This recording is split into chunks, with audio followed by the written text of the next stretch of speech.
السلام علیکم ورحمۃ اللہ وبرکاتہ۔ اعوذ باللہ من الشیطان الرجیم، بسم اللہ الرحمن الرحیم۔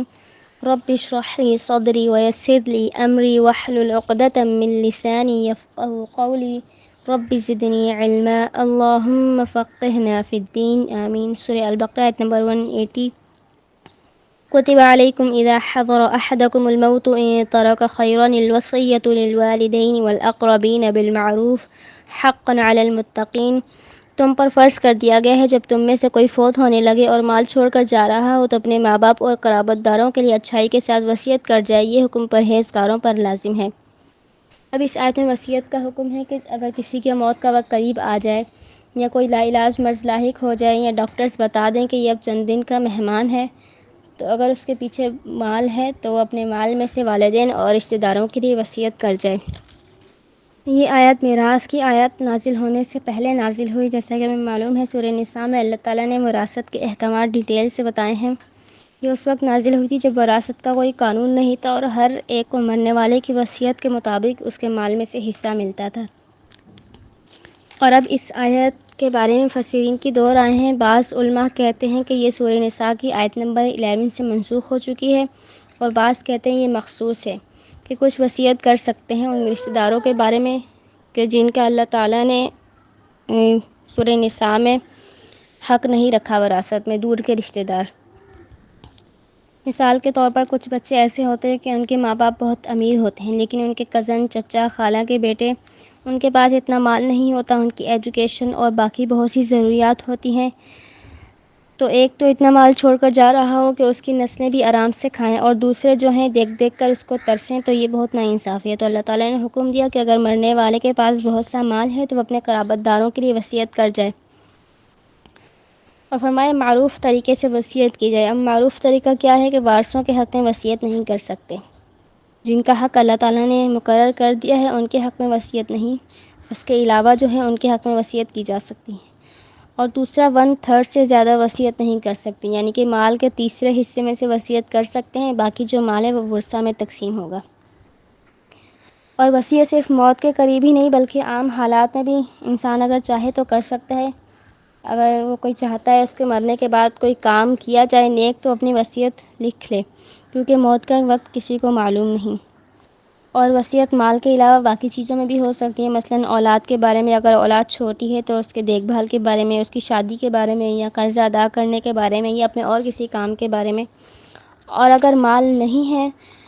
تو دین کی وصیت بھی کی جا سکتی ہے اپنے خاندان والوں کو، جیسے ہم پہلے پارے میں پڑھ کے ہیں ابراہیم علیہ السلام اور یعقوب علیہ السلام کی وصیت، کہ انہوں نے اپنی اولاد کو وصیت کی تھی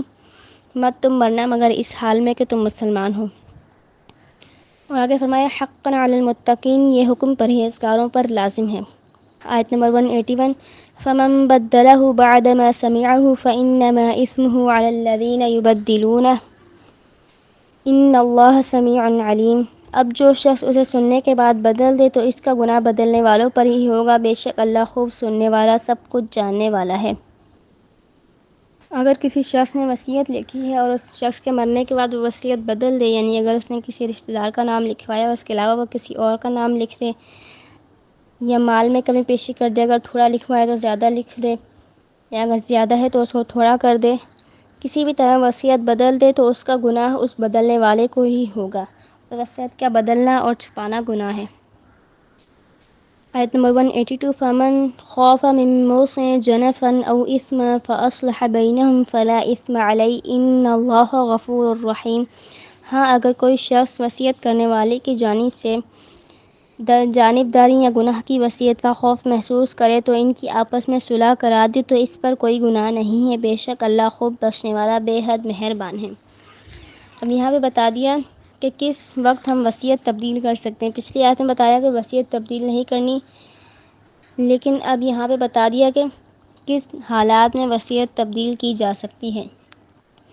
کہ اگر وصیت کرنے والے کی طرف سے جانبداری، کہ اگر وہ کسی ایک شخص کو بہت زیادہ مال دے رہا ہو، یا کوئی گناہ یا وصیت یا گناہ کی وصیت کا خوف ہو، مطلب اگر وصیت کرنے والا شخص کسی گناہ کی وصیت کر رہا ہے تو ان دو حالات میں وصیت تبدیل کی جا سکتی ہے۔ کیونکہ اکثر ایسا ہوتا ہے کہ بعض لوگ جو ہوتے ہیں مرتے وقت کہتے ہیں کہ ہمارا سارا مال اللہ کے راستے میں دے دینا، وصیت کر کے جاتے ہیں، تو ان کے مرنے کے بعد یہ وصیت تبدیل کی جا سکتی ہے اور جس کا جو حق بنتا ہے اس کو وہ حق دیا جائے گا۔ اور حدیث کا مفہوم بھی ہے کہ سعد بن ابی وقاص، ان کے پاس کافی مال تھا، وہ بیمار ہو گئے تو انہوں نے چاہا کہ اپنا سارا مال اللہ کے راستے میں دے دیں، تو نبی کریم صلی اللہ علیہ وسلم نے ان سے فرمایا کہ تم اپنے وارثوں کو غنی چھوڑ جاؤ، یہ اس سے بہتر ہے کہ تم ان کو فقیر چھوڑ کر جاؤ اور وہ لوگوں کے آگے ہاتھ پھیلائیں۔ یعنی اگر آپ اپنے مال کی زکوٰۃ نکالی ہے، صدقہ بھی دے رہے ہیں، غریبوں اور رشتہ داروں کے حقوق بھی پورے کر رہے ہیں، تو مال جمع کرنے میں کوئی برائی نہیں ہے۔ اور حکم کیا ہے کہ اپنے وارثوں کو امیر چھوڑ کر جائیں، یہ زیادہ پسندیدہ ہے اس کے برعکس کہ ان کو غریب چھوڑ کر جائیں۔ اور غلط وصیت کو بدلنا کیوں ضروری ہے؟ کیونکہ اگر کوئی شخص ساری زندگی نیک کام کرے لیکن اگر وصیت غلط کر جائے اور پیچھے سے اس کی وصیت پر عمل بھی کر دیا جائے تو اس پر جنت حرام ہو جاتی ہے۔ اور غلط وصیت کو بدلنے کا کیا فائدہ ہے کہ وہ جس شخص نے وصیت کی ہے وہ اس کے گناہ سے بچ جاتا ہے، گناہ سے نکل جاتا ہے، اور وارثوں کے درمیان دشمنی بھی نہیں ہوتی کہ اگر وصیت کرنے والے نے کسی ایک شخص کے بارے میں زیادہ مال لکھ دیا تو پیچھے سے ان میں پھر دشمنی، نفرتیں ہوں گی، لیکن اگر وصیت کو بدل کر سب کو برابر برابر اس کا حق دے دیا جائے تو ان میں آپس میں نفرتیں اور دشمنیاں نہیں ہوں گی۔ اور یہ وصیت کی تبدیلی اس وقت بھی ہو سکتی ہے کہ جس وقت اگر کوئی شخص اپنی وصیت لکھوا رہا ہے اور لکھوانے والا دیکھ رہا ہے کہ یہ غلط وصیت لکھوا رہا ہے تو اسی وقت اس کی اصلاح فرما دے اور اس کو صحیح سمت بتا دے اور وصیت بدل دیں۔ لیکن اگر وہ شخص مر گیا ہے، فوت ہو گیا، تو اس کے ورثاء کو بتا دیا جائے کہ یہ غلط وصیت لکھی گئی ہے اور اس کو درست کر دیں۔ اور وصیت ایک اور صورت میں بھی تبدیل کی جا سکتی ہے کہ اگر اس سے بہتر کوئی آپشن ہو۔ مثال کے طور پر اگر کوئی شخص کہہ کے گیا ہے کہ میرا اتنا مال کسی مسجد میں دے دینا، تو اگر ہمیں مسجد سے بہتر کوئی اور آپشن لگ رہا ہے، کوئی یتیم بچہ ہے، کوئی مسکین ہے، اس کو دیں،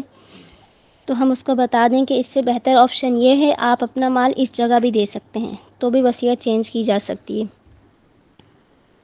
اور یہاں پہ بتایا فَأَصْلَحَ بَيْنَهُمْ فَلَا إِثْمَ عَلَيْهِ، تو وہ ان کی آپس میں صلح کرا دے تو اس پر کوئی گناہ نہیں۔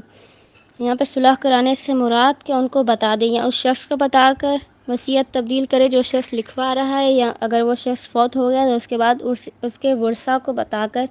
وصیت میں تبدیلی کی جائے گی، خود سے تبدیلی نہیں کی جائے گی۔